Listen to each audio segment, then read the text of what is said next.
to episode 5. This is a monthly video blog, I suppose, where I share my journey of creating a YouTube channel.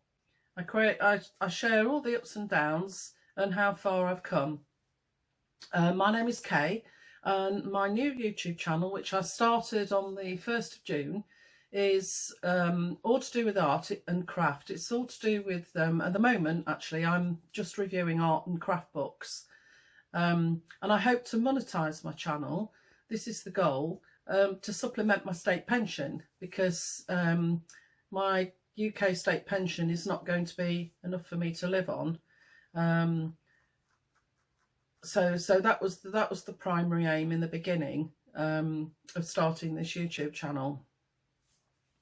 I just need to say that I am recovering from COVID. I'm still not 100%, and I can't hear very well. It's like I'm underwater in a swimming pool and the sound is muffled, which is quite debilitating, to be honest. And to give you an idea, I normally have the television volume set at about 10 or 12. And I'm having to put it up to 40 and more sometimes. And I spoke to my doctor yesterday, and I've been told that it can take 2 to 12 weeks to recover from COVID. It's the first time I've had COVID. So I don't feel too bad in myself. I will admit I'm a bit breathless and I've got a brain fog, so apologising for waffling again. But it's the not being able to hear properly which I'm finding the most difficult to deal with. So this video is probably going to be a bit stop-start. I'm trying to remember to look at the camera, because on my last episode I didn't look at the camera. I looked at the screen and it just looks weird, so I'm trying my best at the moment to look at the camera for you and tell you what's happened in October. So October was actually quite a challenging month for me. I had visitors from Australia, one of my daughters, 3 grandchildren. They weren't actually staying with me, but every time I had a day off, I obviously spent time with them. I've not seen them for 5 years, and the last time they came, I sound a bit like a hypochondriac, don't I? But I was ill and I wasn't able to spend time with them. And I think I had COVID then. I think I had COVID before it was acknowledged. But anyway, I was very ill for about 3 months. So I wanted to spend as much time as I could getting to know my now teenage grandchildren. On my mother's side, my great-grandfather used to work the narrowboats. They were part of a well-known narrowboat family called Clayton. So I was really keen to show my grandchildren their heritage. We went to Stoke Bruin, which is a village on the Grand Union Canal in Northamptonshire, where there is a canal museum. And I chartered a narrowboat called the Indian Chief to take us all through the Blisworth Tunnel. The Blisworth Tunnel is the 3rd longest navigable tunnel in the United Kingdom, and it's 1.75 miles long, or 2.8 kilometres. They really loved the experience and were asking lots and lots of questions. We also visited the amazing Warwick Castle. We took part in some archery and also watched the incredible Falconer's Quest, which is the largest bird of prey show in the United Kingdom. It was truly spectacular. Here in the northern lands, Hobby saw a most splendid sight. It was the largest bird in the land, a white-tailed sea eagle. Hobby had seen nothing like it before. He was so excited to see it in full flight, with its massive, long, broad wings.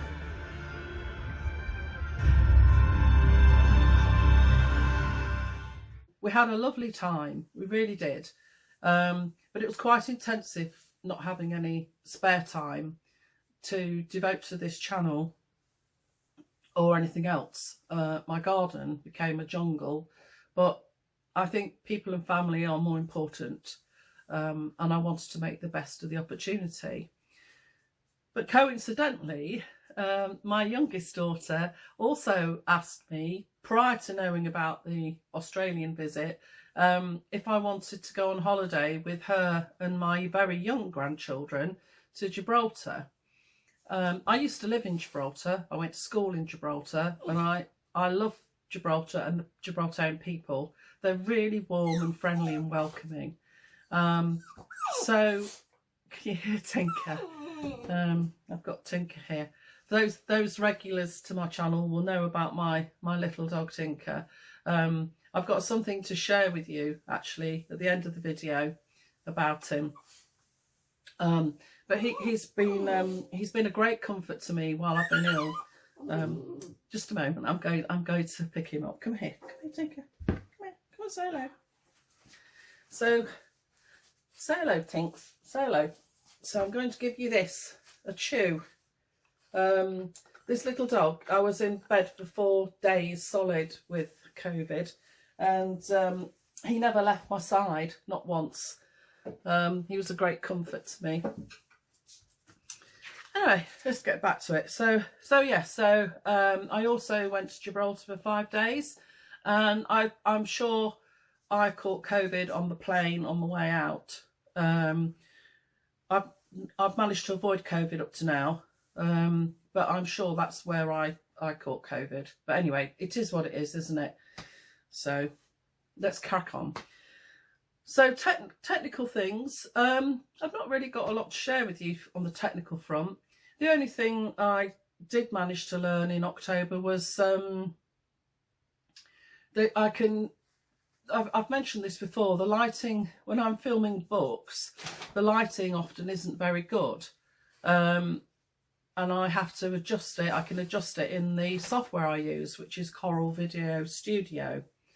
But I've discovered I can create a preset, which is a default setting, and all I have to do then is use that, rather than every time I'm editing a book video, changing all the different settings. I've managed to save it as a setting, which is actually called Wildflower Watercolour, which is a bit irrelevant to a lot of the books, but it works for most of them, because I've tried all sorts. I mean, I live in the UK. It's been grey for weeks, grey and dull, and today I think it's about midday, something like that, and I've had to put all the lights on in here. But anyway, so that's all I've learned, is that in Coral Studio, on the technical front anyway, I can create a default setting. So I've had some wonderful feedback. Obviously, regulars to my channel, you'll know that I review these art books, and I reviewed Transparent Watercolour Flowers. I haven't to read this, by Olga Kolsch. I hope I've pronounced her name properly. It's a beautiful book, and I've put a link to my book review in the description below. And Olga actually commented and thanked me for reviewing her book, and there was somebody else who commented with the same surname. I don't know if it's her husband, her partner, or and it's obviously somebody from her family, and also made a nice comment. So I was really pleased about that. And I also had a lovely comment to my most recent book video, Mastering. So I'm dealing with Tinker here, trying to keep him quiet. Mastering Composition by Ian Roberts. Ian Roberts is a Canadian artist, a professional artist, and I've been a fan of Ian's for more years than I care to remember. And his book is exceptional. If you want to learn how to paint and make, well, how to make art, how to make paintings that attract the viewer. So, for example, if you're in an art gallery and you'll see something run across the room and you'll be drawn to it, and you might not realise why, but a lot of it has got to do with composition and the planning, the design of the painting before you actually get your paintbrush out. And I've had Ian's book for many, many years, and it is exceptional. So please do check out my review on Ian's book. I have put a link below, but Ian left me a wonderful comment, which is really nice, because I don't just review the books. I tell you a little bit about the artist. I do my research, and I also put links in my book reviews to where you can go to their website, find out more about them, buy their artwork, take their online courses, go to their YouTube channel. So I'm not taking credit for something I've not created. But yeah, I was really sort of touched by the fact that these two authors thanked me personally for reviewing their book. It makes all the time I put into making the videos worthwhile. Each video, I've mentioned this before, although the actual film that you see, probably only 10 or 12 minutes, but the research takes me probably a couple of hours, and then the filming of the book, that's probably 15 minutes, but the editing can take a whole day, like good 8 to 10 hours to edit it. So it's really nice when, you know, the author thanks you. So I'm going to talk about my progress. So there's sort of information that if you're thinking of starting a YouTube channel, you're probably more interested in. And I'm probably going to do a voiceover. So I'm going to leave this, I'm going to do that now. So I'm going to show you the statistics, and I'm going to narrate over it. Okay, so I'll join you in a moment. So for the month of October, I posted 4 videos, 3 of which were book reviews, and 1 was my monthly progress video, which was for month 4. You'll see that I had a total of 5,300 views, 344 watch hours, and I gained 169 subscribers. And if you look at my all-time statistics from when I started, you'll see that since August the numbers have gradually decreased. So hi, so back again. So let's see how I get on. I'm going to read some of this to you. So I've shown you my statistics for October.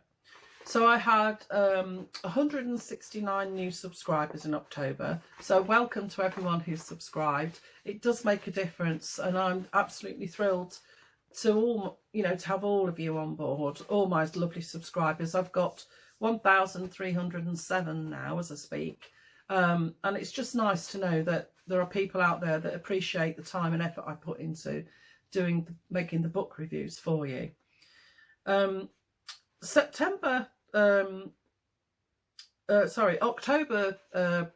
was a pretty quiet month actually. So watch time was 52% less than the previous month, and I've got a total now of 1,804 watch hours. I need 4,000 watch hours to get monetized. So I've worked out that in October, which the viewing numbers fell, and I think I had 344 watch hours, but I've worked out that even at that low baseline, if I can sustain that, I should qualify to get monetized in 6.5 months' time, which will bring us actually to around about April, May, which will be a year that I've been trying to get monetized. And to be quite honest with you, I thought it would take a year. You see a lot of these YouTube gurus telling you can do this in several months. And there have been cases such as Jen from Silver and Solo, who managed to get monetized in about 12 weeks because she had a viral video. But I'm not sure if that's sustainable long term. I'd rather it was a slow, steady burn so I can make all my mistakes while not many people are watching, if that makes sense. So although my viewing hours are down for October, I'm still on track to reach my goal to be monetized in a year's time. So also the views were less. There were less views when people watch your video rather than time. if that makes sense. So how many people have watched your video in a month? And they were down 48%, so similar, for half as much from September. But you get paid for views. That's how YouTube pay you. They pay you per 1,000 views. So Liz Chatterton, who is a watercolour artist, professional watercolour artist here in the UK, she created 2 videos telling all her subscribers how much money she was making on YouTube. So this information I'm going to share with you isn't private. Liz has actually shared this with the world, the YouTube world. So she has 53,000 subscribers and 374 videos, compared to my 1,300 subscribers, and I think I've got 20 book reviews now, plus the progress videos. And she actually made £5.96 per 1,000 views last year. So based on that, with the views that I've had in October, potentially I could have earned £31.59, which isn't a lot, is it? It's not enough to live on or supplement my state pension, which is the whole goal. So I've got a lot of work to do, but and I thank Liz for sharing that, because we're in a similar niche. In an entire year, I think she earned just under £6,000. I'm sorry, I've got Tinker here, wanting attention. I don't know why he does this. He does this every time I'm filming a video. He seems to want attention. Anyway, let's move on. So I'm very grateful to Liz for being so candid and sharing this with me. But it's not about the money. So initially, excuse me, Tinker, no. Right, sorry about that, I'll try again. So what I'm trying to say is it's not about the money. Initially it was about the money, but it's not anymore, because I'm really enjoying sharing my art books with everyone, and it's enabled me to revisit them, and it's also inspired me to get on and do more painting myself. Not that I've had time. My problem I find is that I'm just like an artistic butterfly. I just like everything, from watercolour to pastel to oil to collage to making pop-ups, paper engineering.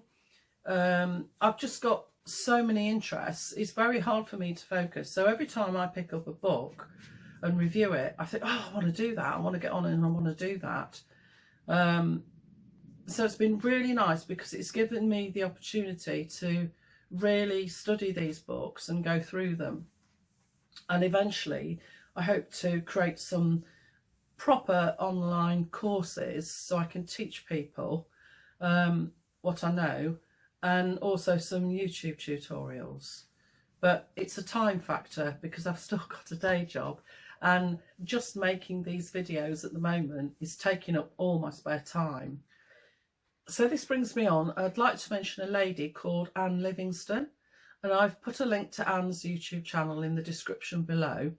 Anne started her channel at the same time as I did, so we're progressing at similar rates. But Anne's channel is all about colour and all about being a professional artist, so do check it out if you like. She creates some really interesting videos. I never know what topic she's going to discuss next, and they're just really interesting, and she's so nice to listen to. But Anne has found it overwhelming. She was spending 20 hours a week producing 2 videos a week, and she was getting burnt out, and you could tell in her face that she was feeling tired. So she's now dropped that back to 1 video a week, because she is a professional artist. That's how she makes her money, and she found that she wasn't actually making any art. So it is a commitment when you start a YouTube channel. But it's very enjoyable, so don't let that put you off. Now, I'm not asking for the moon on a stick. I'm just asking, all I want to achieve is either on YouTube or through YouTube with other income streams from other sources. I just want to earn about £500 a month, and that would see me fine during my retirement. Plus I'd be getting paid for doing something that I enjoy.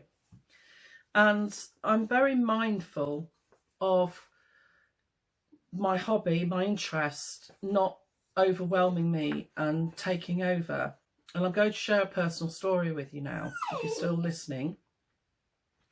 Many, many years ago, I designed my own wedding dress. I designed and made my own wedding dress for two reasons. One, at the time, the wedding dresses in the shops were all made of nylon with pure daisies, and they were very sort of traditional and boring. And somehow I got hold of an American wedding gown magazine, and these wedding gowns were really, they were absolutely stunning, and they were covered in beads and sparkles and absolutely lovely. And I used to sew. My father taught me how to sew, God bless him. So I made my own wedding dress. Now, that led to other people asking me to make their wedding dress, which led to me having a shop designing and making wedding dresses, which led to me having a factory. And at the height of everything, I was employing about 8 ladies, and we were manufacturing about 600 dresses a week, and I was supplying 54 shops.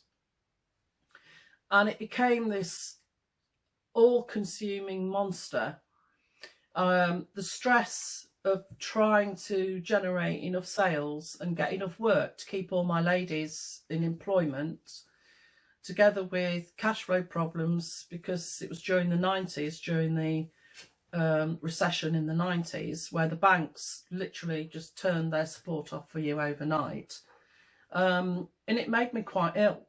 And I was supplying, not going to name them for legal reasons, but I was supplying a very well-known, the sort of going company. And I got an order for 24,000. No, it wasn't 24,000. It was for £24,000 anyway. That's the number. But it was, I think it was 600 bridesmaid dresses, something like that. But we delivered them to them on the Friday, and on the Monday the receivers went in.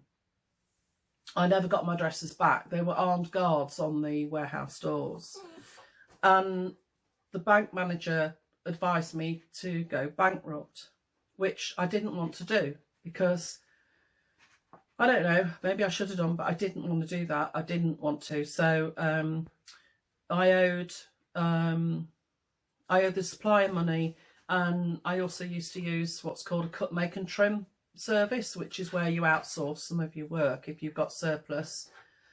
And so over the next, I think it was 2 years, every time I ordered some more fabric or ordered or paid for the other factory to make these dresses for me.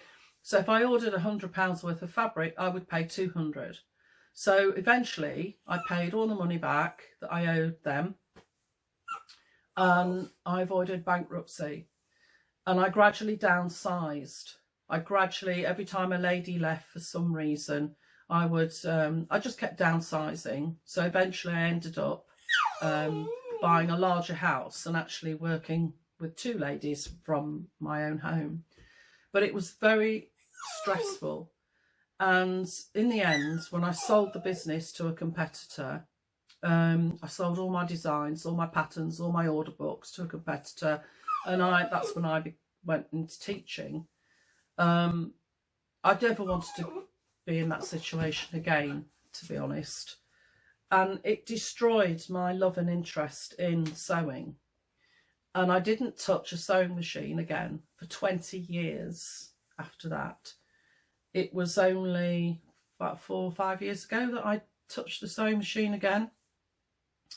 And the only reason I did was because I had a very drafty front door and it was a really cold winter, and I needed to make a door curtain, a really heavy door curtain.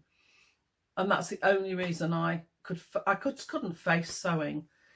And not only that, when I was creating wedding dresses in the beginning, when I had the shop, they were my designs. But when I went into the commercial side of it, I was having to design for the market. It wasn't what I liked, it was what I thought would sell. And I don't want my YouTube channel to become that again. I want it to be a pleasure, and I want to enjoy it. So that's a little personal story. So what can you do to help us new YouTubers like myself and Anne, and even existing YouTubers like my friend Diane Anton, who's been extremely helpful to me? If you look at my overall stats from inception, you can see where Diane gave me a shout out and gave my channel a boost. And she still continues to offer me advice. And so please visit Diane's channel. It's well worthwhile if you like watercolour. So what can you do? Sorry, I'm dealing with Tinker. I'm dealing with Tinker down below. You can subscribe and click the bell to get all notifications. So every time we publish a video, you can choose to watch it. If you're not interested in the book or the subject, then fine. But giving us a like, I know all the YouTubers ask you to do this, but when you do like a video, YouTube thinks, oh, somebody liked that, perhaps somebody else would like it, and it does actually help our channels to grow. And commenting, YouTube thinks, oh, people like it enough to make a comment, they're engaged. So it costs you nothing as a viewer, but it really helps people who create content for free for you. You don't need to pay to watch YouTube videos, do you? Unless you choose to watch with premium, so there's no adverts. But it really does help, which is why everybody says it at the end of the video or at the beginning. Please like and subscribe, because it does help. Also, ways you can help is in the description.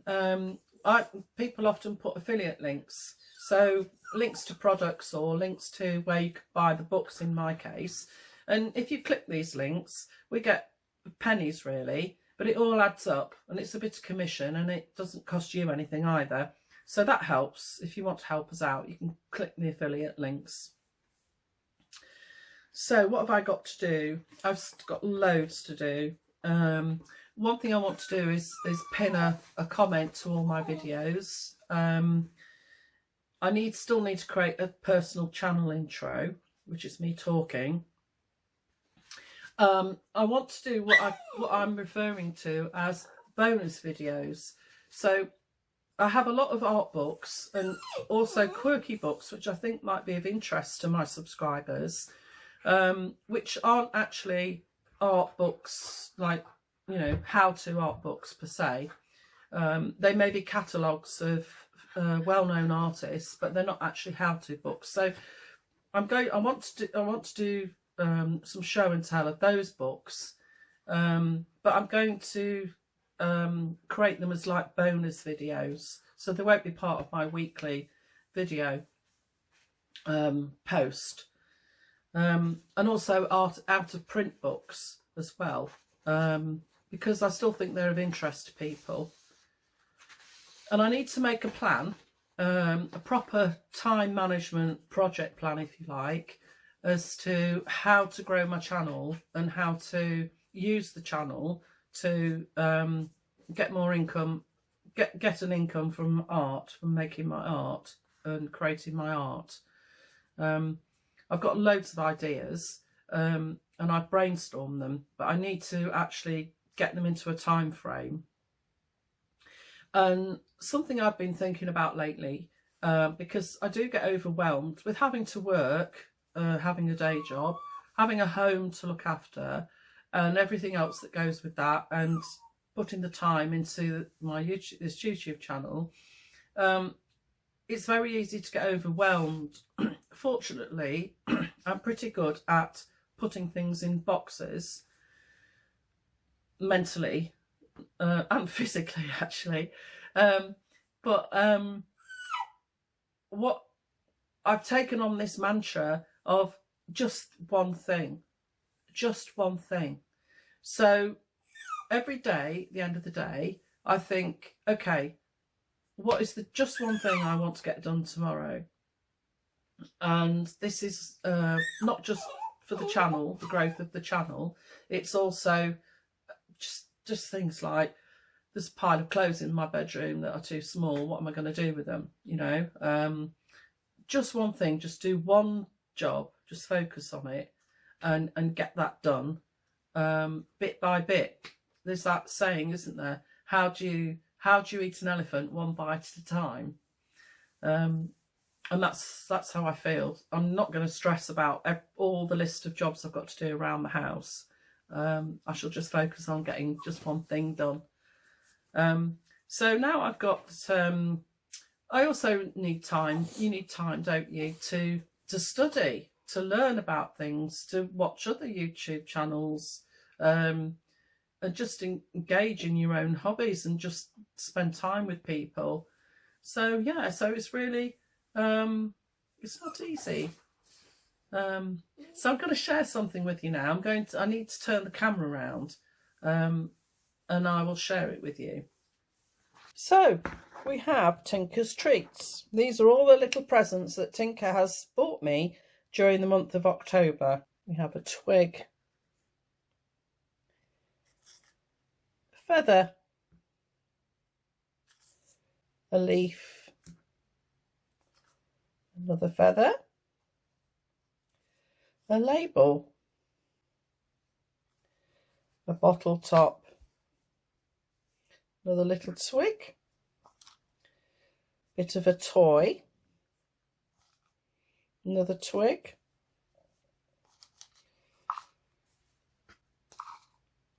bit of a sock,